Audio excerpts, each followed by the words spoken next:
and she was an excellent swimmer.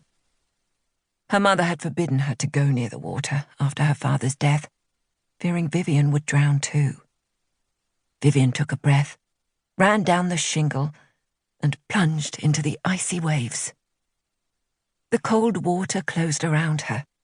It wasn't like the warm green waters of the Ladies' Lake at Kellyn. The channel was fast and dangerous, black and salty, like tears. She waited for the water to become benevolent around her body, buoy her up in a loose, cool grip. It was memory and torment and pleasure all in one.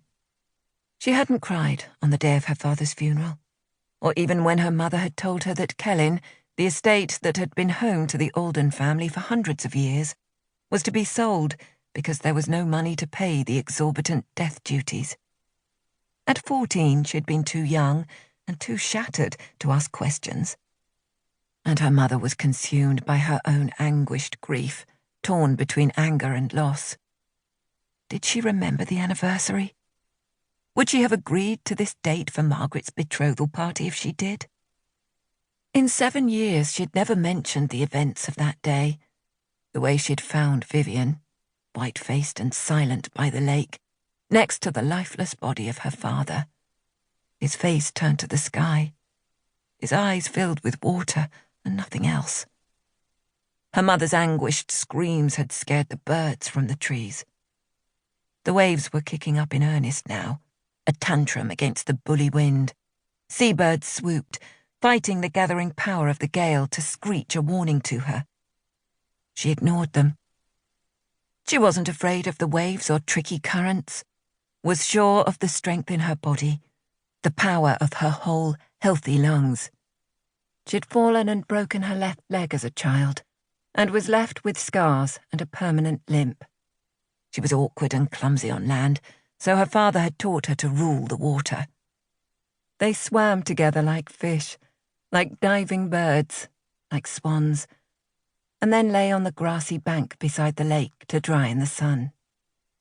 When he'd caught his breath and the wheeze and crackle in his damaged lungs eased, he told her tales of King Arthur, the sword Excalibur, the first Sir Alden of Kellyn, and Viviane, the Lady of the Lake. The Aldens are the true guardians of the great sword, lass. Don't ever forget that. It is our duty to be worthy of that honour, to right what wrongs we can and do our best for those who need us most.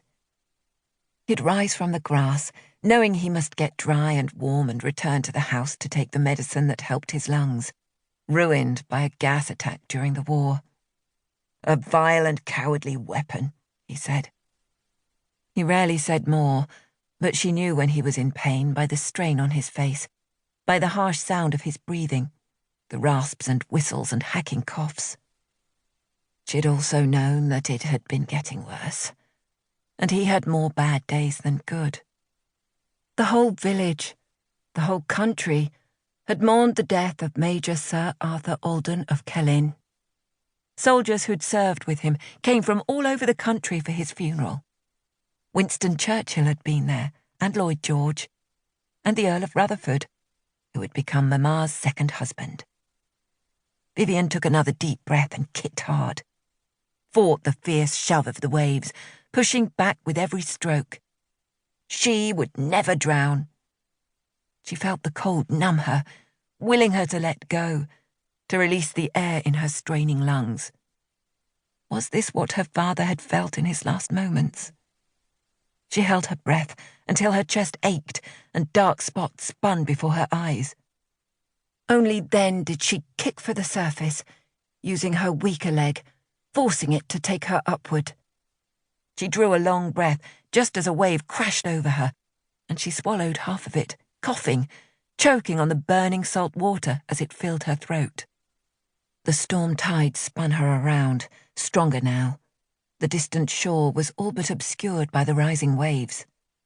She was being carried away from the beach, and safety.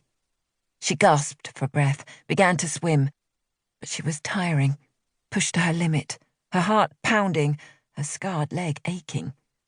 She willed herself not to give in to panic, to endure, conquer, and be strong.